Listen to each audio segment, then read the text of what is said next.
Okay, so in this video, I wanted to talk about the Mac Studio. So I got the Mac Studio and I've been using the Mac Mini for the past 2 years or so in different variations from the M1 to the M2 Pro.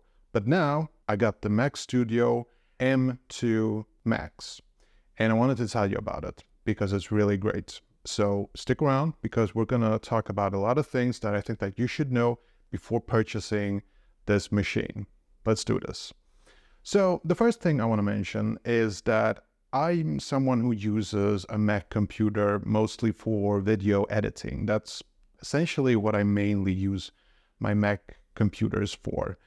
And I edit videos on Amazon, I edit videos on YouTube, and basically the Mac is the great tool for it because you get access to a software program that's called Final Cut Pro 10 or X, depending on what your preferences are.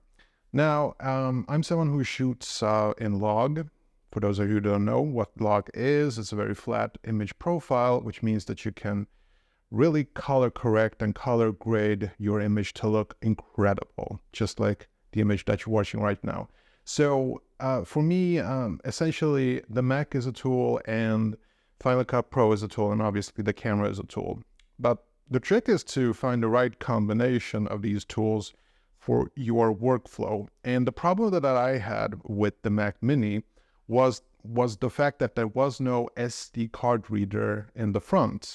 You know, I was using the Satechi Mini Hub, and it actually works great. It's a very good, especially version 2 of the Satechi Hub is really, really good.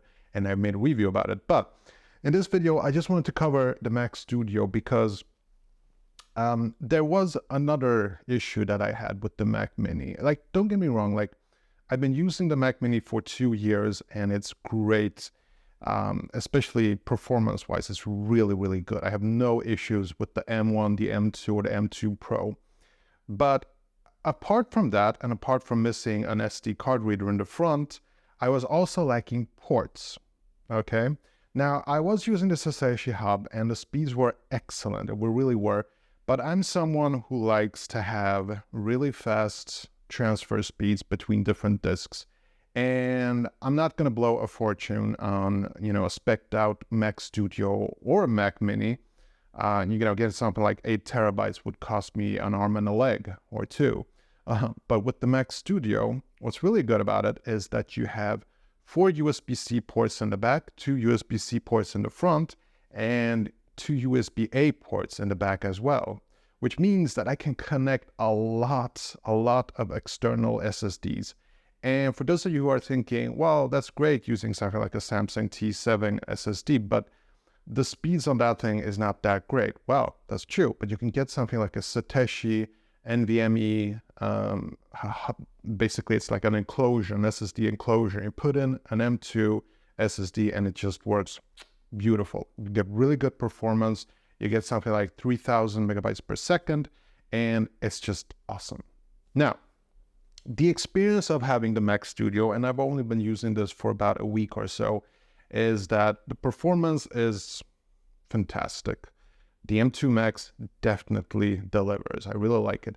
I was gonna get the M2 Ultra, but that's a lot of money, and maybe I'll try it someday, but for now, the M2 Max is more than sufficient for my needs. The thing that I really like the most about it is, again, the SD card reader in the front and the multitude of ports. You can connect so many external SSDs that it's just crazy. And you can hide it pretty nicely in the back. Like, you can't tell, but I actually have 4 external SSD in the back of this thing. You can't tell because, the sort of tower is sort of covering it. So I find that really nice. And I wanted to mention a couple of words about the SD card reader. So the SD card reader, it is fast. On the Satechi Hub, it was not good. What I had to do is I had to use an adapter in the front, which I mentioned in that video as well, that it was very good, it was fast and everything, but I want to have no adapters, Now, the SD card reader on the Mac Studio, it's fast, but it's not the fastest SD card reader I've ever tested, but it is sufficiently fast. It's about if you're gonna, download clips from your SD card to your Mac Studio, it's about 200 megabytes per second, 200, 250. It's definitely sufficient. You can use an adapter and get additional 50 megabytes, but honestly, I'm glad with that. I don't have to use any adapters. This SD card reader is great.